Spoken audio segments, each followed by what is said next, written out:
The government just doubled how much of its own debt it's buying back, from $2 billion at a time to at least $4 billion. All of this while total US debt just crossed $40 trillion, and right in the middle of that, President Trump went live and said something about crypto that almost every channel covering this topic completely missed. Today we're delighted to welcome some of our nation's brightest minds in finance crypto. On day one, we fired Joe Biden's rogue SEC chair, Gary Gensler. We terminated the so-called Operation Choke Point 2.0, and we ended the war on crypto once and for all. Does the administration have any plans to accumulate sizable amounts of Bitcoin? I think I'd probably rely on Paul and the whole group for that. He'll make a decision, but certainly it's been talked about. It's taken a lot of pressure off the dollar. It's been very, very good for the dollar. So whether you've ever touched crypto or not, this is the part you actually want to pay attention to, because Bitcoin went from around $64,000 to almost $72,000 in under 24 hours.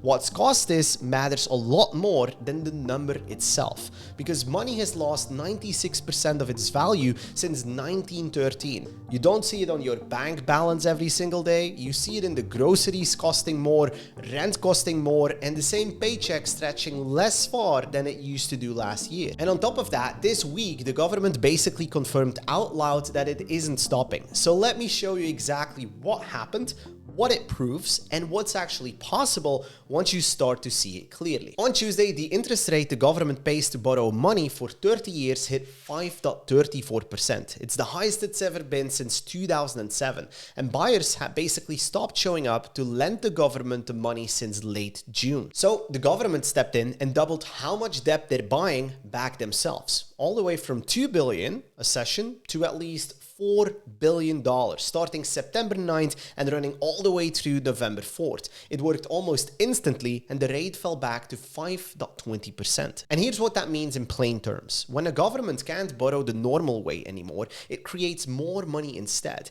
And that's not a one-time event. That's the system, and it's been running since 1913. Regular people simply are not longer bad with money. The structure just moves value from the people who don't own assets to the people who actually do, in a very quiet way that happens every single year. And this is not just an America thing, by the way, because European governments are planning to issue over 550 billion euros in new bonds through 2026. And on top of that, another 380 billion euros of existing bonds are getting pushed back onto market too, because the European Central Bank has been pulling money out of the system instead of adding it. Now add those two together and private investors somehow have to absorb almost 1 trillion euros worth of government debt. And that's more than during the COVID-19 peak. See, you can't have rising interest rates and rising government borrowing happening at the same time forever. Something has to give. So either the European Central Bank goes back to printing money to hold the market together, or interest rates spike hard enough to force their hand anyway.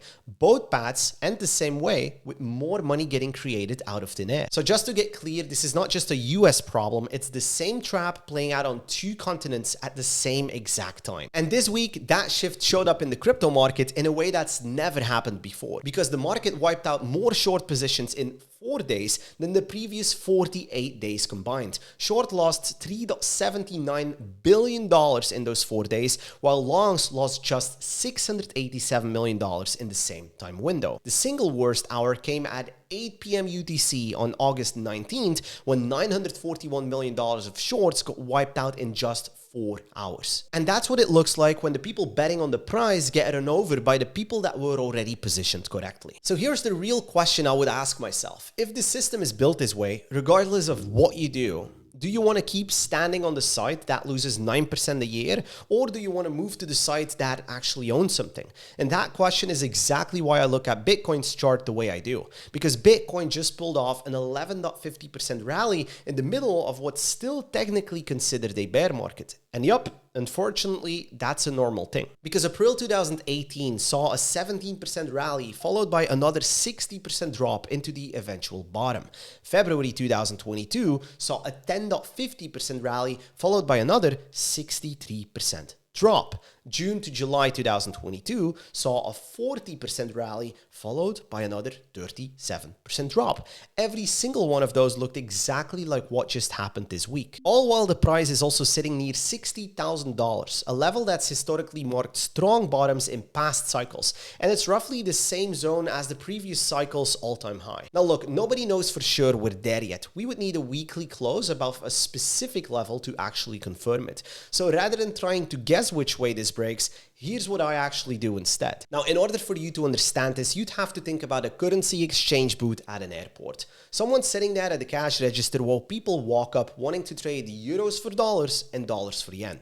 Now, if there's only like $100 left in that cash register, there's a problem because the line gets long, people get frustrated, and eventually fees go up. And crypto works the same way. It's essentially like one giant spreadsheet where money moves in and money moves out constantly. And every single movement pays a small transaction fee. Now, if there isn't enough sitting in that cash register to keep those trades flowing, then eventually fees rise. So I put some of my own assets inside of that cash register, which gives everyday buyers and sellers lower fees and faster transactions. In exchange for that, the blockchain pays me a cut of the fees generated by these transactions that flow through these positions automatically, whether things go up, down, or sideways. Without any trading at all, it just happens millions of times a day, whether I am watching or not. And the reason I love this model so much is because about 80% of the time, the market just moves sideways and nothing happens. And that's exactly when most people check out and call it a scam. And that 80% is actually where this pays,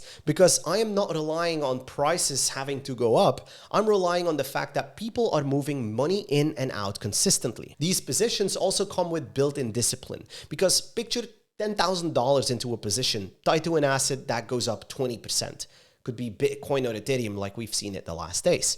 Now, once it hits the top of that range at $12,000, the position automatically shifts into something stable and locks in that gain. So if this is a fake out or a bull trap and the price drops instead, that same structure buys back in automatically without having it to move down with it, because it's all in stable assets. Conservatively speaking, these positions have generated roughly 30 to 40% a year, with a fraction of the risk of just holding an asset outright, since half of it sits into something that is stable the entire time. And while all of this stuff was happening with the bond market, the CFTC, one of the two main agencies that regulates crypto in America, made something very clear.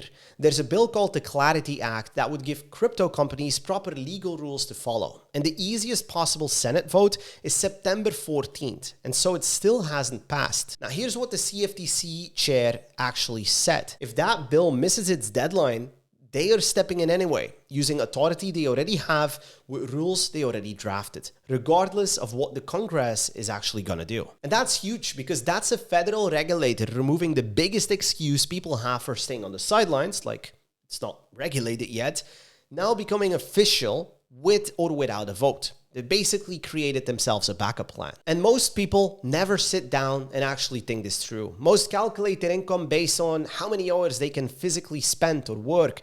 And that is a fragile or a vulnerable plan. Because even if you're earning $50,000 or $100,000 a year right now, that plan has a ceiling. Because you can only work so many hours, only 24. And the day that an injury, a burnout, an accident, or life gets in the way, that income stops alongside of that whole thing happening. Meanwhile, debt keeps needing to get refinanced and money keeps needing to get created out of thin air, like the $4 billion a month we just talked about a minute ago. And every time that happens, the people relying only on hours worked get squeezed out of this equation. In simple words, now people keep working harder as their dollars keep losing value, and it's a cycle that essentially never stops until you make that transition from working harder for money to letting your money work harder for you. So it's that simple. It's about being positioned into assets or not. Owning Bitcoin and hoping the price is going to move your way was never a real plan. Building something that gets paid on transactional volume actually is. Now, if you're watching this video, I might understand it that you're skeptical about me, the space, whatever. I was too. I've personally lost over $65,000 to scams and bad information's out there trying to figure this space out all by myself. And most people who get burned in crypto weren't burned by crypto itself. They were burned by having no security, no plan, no guidance, guidance, no common sense, no knowledge. And a guy I work with named Rich recently told me that the security side alone was worth it, because without a strong foundation, you're not really in the game. You're just vulnerable. Another student of mine named Peter recently said it very plainly. There's no hype, there's no shortcuts, just real education and a plan tailored to who my students are. So if any part of this video is resonating to you, there's a free brainstorm call you can book below this video. We just look at where you're at, what you've kind of tried before, whether this is even a fit, and worst case, you leave with more clarity than you joined the call with in the first place. Because at the end of the day, all of this comes down to two simple paths. You either stay exactly where you are, trading hours for money, working harder with a ceiling on it, while 9% of what you save disappears every year anyway, or you learn how to stand on the other side, where you have assets working harder for you, not based on where the prices are going or guessing their direction, but actually having those assets to generate fees based on transactional volume. So you can keep scrolling right now, watch video after video, try to piece it all together alone, or you can shortcut this with someone who's actually been through the whole expensive part of learning this.